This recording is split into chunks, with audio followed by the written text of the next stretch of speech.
গরমের সময় এই রকম ঠান্ডা ঠান্ডা ড্রিঙ্ক হলে কিন্তু বেশ ভালোই লাগে। আজ আমি আপনাদের সাথে শেয়ার করব একদম বাজারের মতো ম্যাঙ্গো ফ্রুটি স্লাইস বা ম্যাঙ্গো জুসের মতো রেসিপি। মাত্র 10 মিনিটে আপনারা এটা বানিয়ে নিতে পারবেন। খুব সহজ পদ্ধতিতে আমি দেখাবো। মাত্র দুটো উপকরণ দিয়ে, সাথে থাকছে সিক্রেট টিপস, যা আপনারা 1 মাসেরও বেশি সময় ধরে এইটাকে স্টোর করতে পারবেন। নমস্কার বন্ধুরা, কিচেন টেকনিকে আপনাদের সবাইকে স্বাগত। আমি মধুমিতা। আজ নিয়ে এসেছি একটা দারুণ স্বাদের রেসিপি। আসুন দেখে নেওয়া যাক আজকের রেসিপি। ম্যাঙ্গো ফ্রুটি তৈরি করার জন্য আমি নিয়েছি এখানে বেশ কিছু মিষ্টি আম। আমগুলো সবই মিষ্টি। আপনারা যে এই আম নিতে হবে তা না, আপনারা যে কোনো মিষ্টি আম নিতে পারেন। আর আমগুলো যেন একটু ফ্রেশ হয় সেটা দেখে নেবেন। আমগুলো খুব বেশি পাকা হলে একটু ঝাঁঝ এসে যায় আমের মধ্যে, সেই আমগুলো নেবেন না। এরপর এখান থেকে আমি 4টে আম ছাড়িয়ে নেব খুব ভালো করে।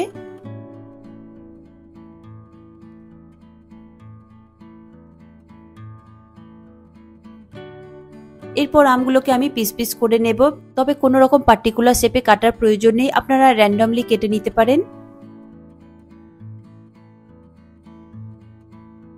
ম্যাঙ্গো ফ্রুটি বানানোর জন্য আমি এখানে 4টে আম নিয়েছিলাম। দেখুন 4টে আম আমার কাটা হয়ে গিয়েছে। এই আমগুলোকে আমি সরিয়ে রাখবো। এরপরে নিয়ে নেব আমি একটা কাঁচা আম। আমরা যে ম্যাঙ্গো ফ্রুটি খাই তাতে মিষ্টির সাথে একটু টক ভাবও থাকে, সেই টকটা করবার জন্য এই কাঁচা আমের খুবই প্রয়োজন। এই কাঁচা আমটা একটু বড় সাইজের ছিল আর আমটা ভীষণই টক বলে আমি একটা নিয়েছি। আমি এখানে 4টে মিডিয়াম সাইজের পাকা আমের সাথে একটা টক আম নিয়েছি, যেটা আমটা ভীষণই টক ছিল আর একটু সাইজে বড়ও ছিল। কাঁচা আম আর পাকা আম ঠিকঠাক অনুপাতে আপনাদের নিতে হবে, তা নাহলে কিন্তু ফ্রুটিটা খেতে একদমই বাজারের মতো লাগবে না। তাই আপনারা 2:1 এই অনুপাতে নেবেন, দেখবেন খুবই সহজ হয়ে যাবে। দুটো মিডিয়াম সাইজের পাকা আম নিলে একটা মিডিয়াম সাইজের কাঁচা আম নেবেন। এরপর কাঁচা আম আর পাকা আম দুটো আম একসাথে আমি মিক্সিতে পেস্ট করে নেব। সমস্ত আম আমি দুবারে পেস্ট করে নিয়েছি, তবে পেস্ট করবার সময় আপনারা একটু ফাইনালি পেস্ট করে নেবেন। দেখুন আমার আম পেস্ট হয়ে গেছে। আমি একটা অন্য পাত্রের মধ্যে এটাকে ঢেলে রাখলাম। দেখুন কত সুন্দর একটা স্মুথ পেস্ট তৈরি হয়েছে। আপনারা এই রকমই পেস্ট বানিয়ে নেবেন। দেখুন আমটা খুব পাকা দেখে নেবেন। দেখুন আমের কালারটা কত সুন্দর এসেছে। এই রকম পাকা দেখে নেবেন, তাহলে বাজারের মতো একদম ফ্রুটিটা তৈরি হবে। এখানে যেহেতু কোনো রকম ফুড কালার ব্যবহার হবে না, তাই এই রকম পাকা দেখে আমটা নেওয়ার চেষ্টা করবেন আপনারা। এরপর গ্যাসের উপর একটা কড়াই বসিয়েছি। এরপরে আমি এই পাল্পটাকে দিয়ে দেব। দেখুন পাল্পটা দেওয়ার পরে গ্যাসের ফ্লেমটা মিডিয়াম টু হাইতে রেখে খুব ভালো করে একটু নাড়াচাড়া করে নেবেন স্প্যাচুলার সাহায্যে। আমি খুব ভালো করে স্প্যাচুলার সাহায্যে মিশিয়ে নিয়েছি। এরপরে আমি ওই বাটি ধুয়ে অল্প করে একটু জল দিয়ে দিচ্ছি। মোটামুটি হাফ কাপ পরিমাণে জল রয়েছে, সেই জলটা দিয়ে আমি খুব ভালো করে একটু মিশিয়ে নেব। তবে জল যদি একটু বেশিও পড়ে অসুবিধে নেই, যেহেতু এটা ফুটে অনেকটা গাঢ় হবে। দেখুন এই পাল্পটাকে খুব ভালো করে একটু ফুটিয়ে নেবেন। দেখবেন আস্তে আস্তে কালারটাও একটু চেঞ্জ হতে থাকবে।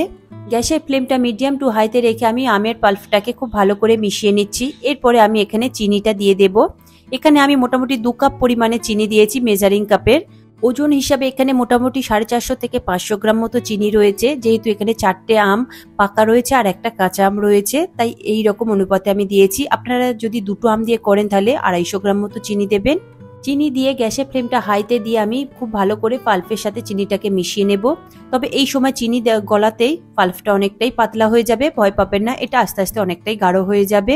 এটা একটু টাইম ধরে ফুটিয়ে নিতে হবে। দেখুন আমি অনেকটা টাইম ধরে ফুটিয়ে নিয়েছি, অনেকটাই ঘন হয়ে এসেছে। এরপরে এটাতে আমি দিয়ে দেব 1 চা চামচ মতো ভিনিগার। ভিনিগারটা আমি অবশ্যই দিচ্ছি, যেটা সিক্রেট টিপস। ভিনিগার দিলে আপনারা 1 মাসেরও বেশি সময় ধরে স্টোর করতে পারবেন। আপনারা যদি স্টোর করতে চান তাহলে ভিনিগারটা অবশ্যই দেবেন। এখন আমের পাল্পটা ফুটিয়ে অনেকটাই ঘন হয়ে গিয়েছে। এরপরে গ্যাসের ফ্লেমটাকে বন্ধ করে দেব। ঠান্ডা হলে আরো অনেকটাই ঘন হয়ে যাবে। দেখুন কড়াতে আমের পাল্পটা অনেকটাই ঠান্ডা হয়ে গিয়েছে আর কিছুটা গরম রয়েছে। এরপরে আমি একটা পাত্রের মধ্যে এটাকে ট্রান্সফার করে নেব। এর জন্য আমি একটা স্ট্রেনার নিয়েছি। স্ট্রেনারের উপরে এই পাল্পটাকে ঢেলে দেব। অবশ্যই আপনারা এটা স্ট্রেনারের সাহায্যে ছেঁকে নেবেন, কিংবা কাপড় দিয়েও ছেঁকে নিতে পারেন। এটা ছেঁকে নিলে এর একটা স্মুথ পাল্প বেরিয়ে যাবে। উপরে যদি কোনো রকম ভাবে আমের টুকরো থেকে থাকে তাহলে সেটা আলাদা হয়ে যাবে। এখন আমি খুব ভালোভাবে ছেঁকে নিয়েছি। কত সুন্দর একটা স্মুথ পাল্প বেরিয়েছে। স্ট্রেনারের উপরে দেখুন আমের কত এক্সট্রা জিনিস বেরিয়েছে। এটাকে এবার আমি ফেলে দেব। দেখুন আমার আমের পাল্পটা একদম বের করা হয়ে গিয়েছে। এরপরে এর মধ্যে আমি প্রায় 2 লিটার মতো জল দিয়ে দেব, যেহেতু আমের পাল্পটা আমার অনেকটাই রয়েছে। আপনারা যদি দুটো আম দিয়ে করেন তাহলে মোটামুটি 1 লিটার মতো জল দেবেন।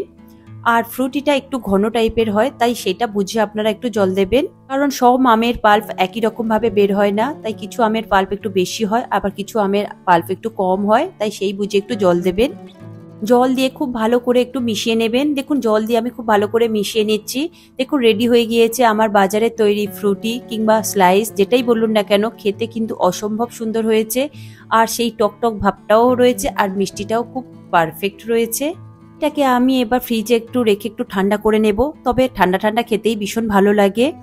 ঠান্ডা করে নেওয়ার পরে আমি গ্লাসের মধ্যে এটাকে সার্ভ করে নেব। দেখুন গ্লাসের মধ্যে আমি ফ্রুটিগুলোকে সার্ভ করে নিয়েছি। খেতে কিন্তু অসম্ভব সুন্দর হয়েছে। আপনারা প্রতিটা টিপস ফলো করে এইভাবে তৈরি করে নিন ম্যাঙ্গো ফ্রুটি বা ম্যাঙ্গো স্লাইস বা ম্যাঙ্গো জুস, যেটাই বলুন না কেন, একদম মার্কেটের মতো তৈরি হয়েছে।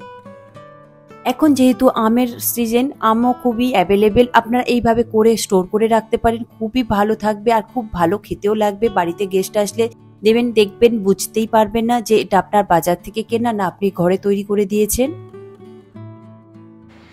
আশা করি আজকের এই রেসিপি আপনাদের ভালো লাগলো। ভালো লাগলে এইভাবে একবার বানিয়ে দেখবেন। আমার মনে হয় আপনাদের সকলেরই ভীষণ ভালো লাগবে। ভালো লাগলে কমেন্ট করে অবশ্যই জানাবেন আর লাইক শেয়ার করবেন। আর চ্যানেলটি যদি সাবস্ক্রাইব করা না থাকে তাহলে সাবস্ক্রাইব করে নেবেন। পাশে থাকা বেল আইকনটা প্রেস করে নেবেন। আমি যখনই ভিডিও আপলোড করব তখন সবার প্রথমে আপনার কাছে নোটিফিকেশন চলে যাবে। আজ তাহলে এই পর্যন্ত, আবারও দেখা হবে অন্য কোনো রেসিপির সাথে। সবাই ভালো থাকবেন, সুস্থ থাকবেন আর ভিডিওটি পুরো দেখার জন্য অসংখ্য ধন্যবাদ।